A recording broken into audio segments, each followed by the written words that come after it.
बताइए, आपको पुलिस की कार्रवाई से आप खुश हैं? दिल्ली की पुलिस की कार्रवाई से खुश हैं? क्या उनको पहले से भी जानती थी आप? उसको पहले से जानती थी आप क्या? 10 जनवरी की रात लगभग 9 बजे का वक्त था। एक लड़की सड़क से अपने घर की ओर पैदल जा रही थी। तभी कड़ाके की ठंड का फायदा उठाते हुए कुछ लोग कार से उसका रास्ता रोकने की कोशिश करते हैं। लड़की प्रोटेस्ट करती है, खुद को बचाने की कोशिश करती है और कहती है कि मेरा रास्ता मत रोको, मुझे मेरे घर जाने दो। इस पर वो कार सवार अपनी गाड़ी आगे लाकर रोक देते हैं और उस लड़की को सड़क से जबरन उठाकर उस गाड़ी में ठूस देते हैं।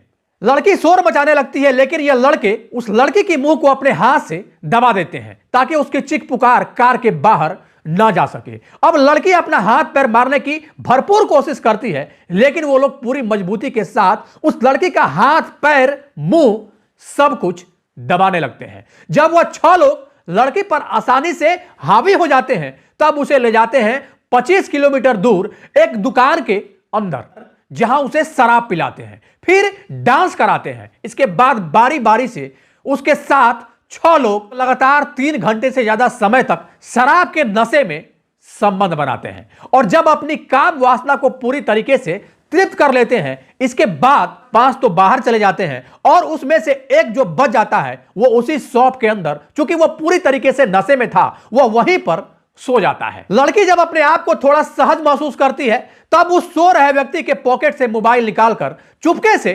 112 नंबर पर कॉल करके सारी घटना का जिक्र कर देती है। सूचना पाकर दल बल के साथ पुलिस की टीम घटनास्थल पर पहुंचती है और पुलिस वाले जब अंदर गए और अंदर का जो नजारा था वो किसी भी आम इंसान को दहला देने के लिए काफी था। दरअसल खून से सनी हुई वह लड़की एक लड़के के साथ वहां पर पड़ी हुई थी। इसके बाद उन दोनों को उठाकर थाने लाया गया। लड़की से पूछताछ की गई और लड़की ने जो कहानी अपनी आप बीती पुलिस से बयां की, वो न सिर्फ खौफनाक था बल्कि शर्मनाक और दर्दनाक भी था। सोशल मीडिया और अखबार पत्रों के माध्यम से जैसे ही इस खबर की पुष्टि हुई, पूरी तरह से हड़कंप मच गया। जहां जहां तक जिसके कानों तक इस खबर की गूंज गई, सब लोग एक स्वर और सुर में पीड़ित लड़की के न्याय के लिए आवाज उठाना शुरू कर देते हैं। आज के इस कहानी के माध्यम से यह जानने की कोशिश करेंगे कि वो लड़की उन लोगों के चंगुल में कैसे फंस गई, वह रात के 10 बजे कड़ाके के ठंड में वहां पर कैसे पहुंची और आखिरकार उसके साथ हुआ क्या था। मैं चाहता हूं थोड़ा सा समय निकालकर दिल को झकझोर देने वाले इस घटना को आप लोग पूरा देखें, क्योंकि जब तक इस पूरे वीडियो को आप लोग देखेंगे नहीं, कहानी की सत्यता से परिचित नहीं हो पाएंगे।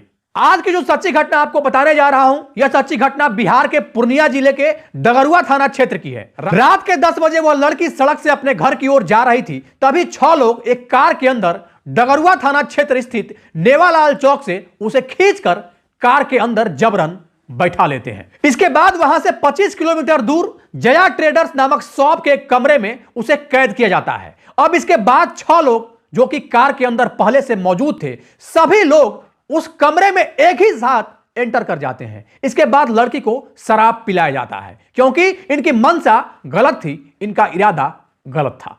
पहले तो उसे जबरन दारू पिलाया जाता है। वो लड़की मना करती है, कहती है मुझे नहीं पीना है, लेकिन जबरन उसे पकड़कर वो लोग ड्रिंक कराते हैं और इसके बाद जब वो लड़की नशे में हो जाती है, तब वो लोग अपने मोबाइल फोन में गाना प्ले करते हैं और उसे कहते हैं कि तुम डांस करो, क्योंकि वह लड़की एक ऑर्केस्ट्रा डांसर थी। वह डांस करके कला दिखा के अपना घर चलाती, अपना पेट पालती और ये लोग पहले से उस लड़की को जानते थे कि वह एक डांसर है। वह लड़की मजबूर होकर वहां डांस भी करती है और उसके बाद एक एक करके सभी उसकी आबरू से, उसकी इज्जत से खिलवाड़ करते हैं। 6 के 6 बारी बारी से उसके साथ वो कृत्य करते हैं। वो लड़की रोती है, चिल्लाती है, खुद को छोड़ देने की मिन्नतें बार बार करती है, लेकिन उनके ऊपर इस बात का कोई फर्क नहीं पड़ता है और वो लोग लगातार 3 घंटे से ज्यादा समय तक एक एक करके उसके साथ प्राकृतिक अप्राकृतिक जैसे मन हुआ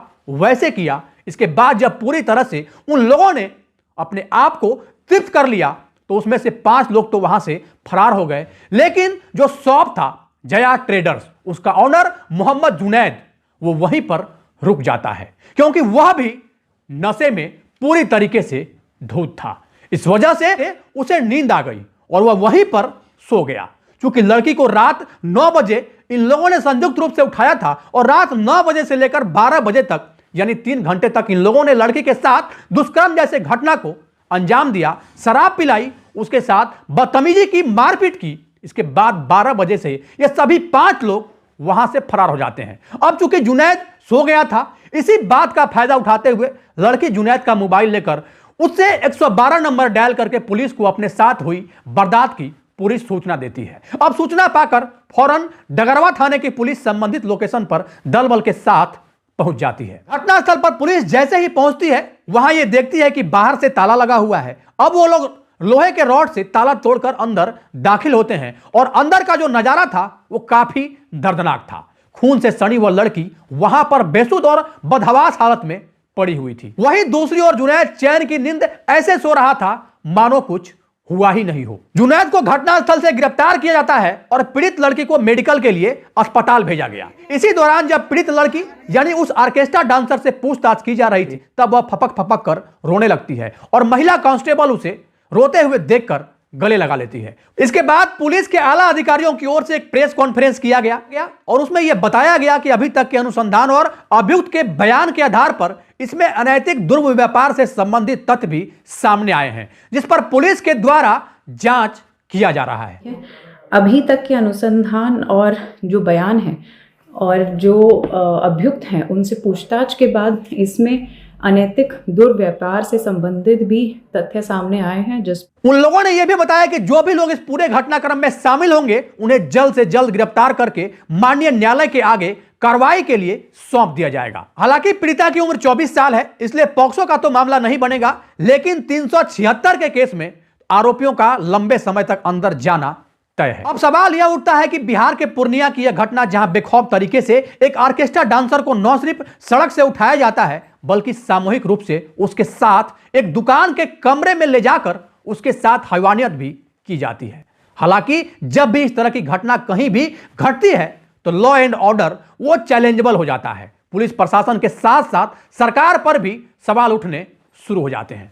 अब इस केस में आगे क्या होता है क्या नहीं, वो तो पूरी तरह से जांच पड़ताल के बाद ही स्पष्ट हो पाएगा। दोस्तों, इस घटना को बताने का उद्देश्य किसी को परेशान करना नहीं, किसी के भावनाओं को आहत करना नहीं, किसी के अंतरात्मा को चोट पहुंचाना नहीं, बल्कि आपको सचेत करना है, आपको जागरूक करना है। बाकी इस पूरे घटनाक्रम को लेकर आपकी क्या राय है, अपनी राय निष्पक्षता के साथ कमेंट बॉक्स में जरूर दें और यह भी बताएं कि इन आरोपियों को क्या सजा मिलनी चाहिए, उम्र कैद, फांसी या फिर कुछ और। अपनी राय निष्पक्षता के साथ कमेंट बॉक्स में जरूर दें। जहां भी रहें सावधान रहें, अपना ख्याल रखें। जय हिंद, जय भारत।